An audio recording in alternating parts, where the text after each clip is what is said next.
The district attorney in Colorado Springs says the 22-year-old man accused in the shooting is facing 10 preliminary charges, 5 counts of first-degree murder, 5 counts of bias-motivated crimes. The Department of Justice also now determining whether federal charges will be filed here. Joining us now, NBC News senior reporter Ben Collins. So, Ben, what do we know about the alleged shooter here in terms of his online footprint?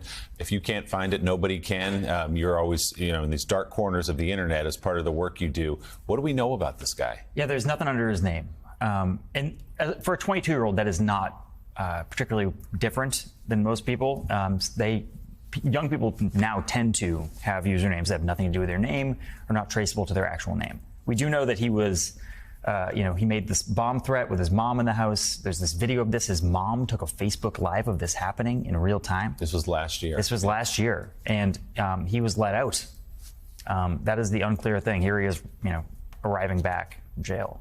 And she called police from inside, and they showed up in tactical gear. And he said he was ready to for hours. And he said he was ready to blow on this Facebook Live. He was ready to get into a firefight over it. And obviously he was brought in, but prosecutors did not go forward with the case, and we're still digging through and trying to figure out why exactly that is. Yeah, and the case was sealed, which isn't, that part is not particularly different in Colorado law.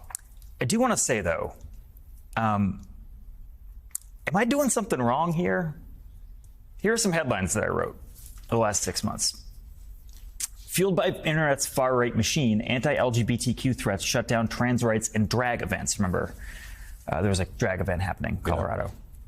Yeah. Anti-trans stalkers at Kiwi Farms, which is a anti-trans website that stalks people, are chasing one victim around the world. Their list of targets is growing. That was a couple months ago. Doctors under threat from far-right activists for providing trans care. Boston Children's Hospital faces bomb threat after right-wing harassment campaign. There were 3 of those bomb threats. FBI charges Massachusetts woman with Boston Children's Hospital bomb threats, so they found one of the people. At least 20 Republican politicians have claimed that schools are making accommodations for students who identify as cats.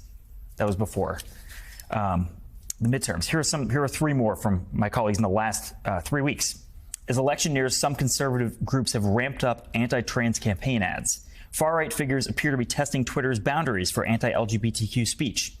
GOP senator targets TikTok influencer with anti-transgender taunts. And I'm just wondering, what could I have done different? Seriously, as reporters, what can we do different? Because there are 5 dead people in a strip mall, because that was the only place they felt safe as gay or trans people in this town in Colorado Springs. And I am trying to thread this needle here. I'm trying to say that this is happening. This targeted stuff has real-life impacts. They say on the internet has real-life impacts. And I'm going to fail, by the way. I'm going to, freak out because it's happening, because I wake up and I see that there are 5 dead bodies. But I think we have to have a come-to-Jesus moment here as reporters. Are we more afraid of being on Breitbart for saying that trans people deserve to be alive? Or are we more afraid of the dead people? Because I'm more afraid of the dead people. I don't want to wake up on a Sunday and see that all of these headlines came to fruition. Well, what do we do about public officials at local level, state level, federal level, who try to inject the fear of the very word transgender into school issues? That a transgender person might be trying to be on your son's or daughter's softball team. Right, and that's the biggest worry, right? That can't be allowed. Right. They're dangerous. Why are they dangerous? We never probe the motive of these politicians who cheaply, absurdly, and evilly throw that issue around. Right, because of the attention economy that we live in means they get more clicks for it. And they end up on Tucker Carlson. They end up on the highest rated show on cable news. And last night, by the way, Tucker attacked my colleague, Brandy Zadrozny, who was co-violent on almost all of these stories. Not me. He attacked Brandy, of course. But he attacked Brandy. And he went right back into this idea that some they is trying to groom your kids, trying to sexualize your children, right? Yeah. Who's the they, first of all? Yeah. And second of all of her reporting was right. All of it was right. Well, let me say, you're not doing anything wrong. You're doing your job. You're uncovering the truth. You're presenting it. You're shining a light on it. The question is, as with so many of these issues, are the people who need to hear the truth listening? Are they watching Yeah. this? Are they reading your reporting? The answer, unfortunately, is no. They're living in a different ecosystem. Yeah, and there is a long history of this. You know, I talked to this woman named Jennifer Merciesa, who's a rhetoric professor at Texas A&M.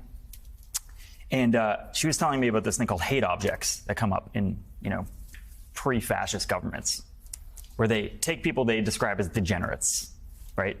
And you know, before Nazi Germany, it was in fact gay people who played with, you know, gender conformity. And they say they are contributing to the downfall of society. They are the reason that, you know, things cost more, that the crops aren't coming up, right? We have been through this in the past. It's very dark. And the people playing around with this don't take responsibility. They go right back into it. But like, again, these bodies are not in the ground yet. Yeah. And they're being used as political props right now. So I am open to feedback. I want to hear how I can tell these stories better. You're doing your job, as Willie just pointed out, Ben. Sadly, culturally, historically, if you've got two items you're selling, Yeah. one is fear, the other is hope. It's easier to sell fear in this culture. And also, algorithmically, it's easier to sell fear because the hate gets the clicks, the hate gets the people tuning back in.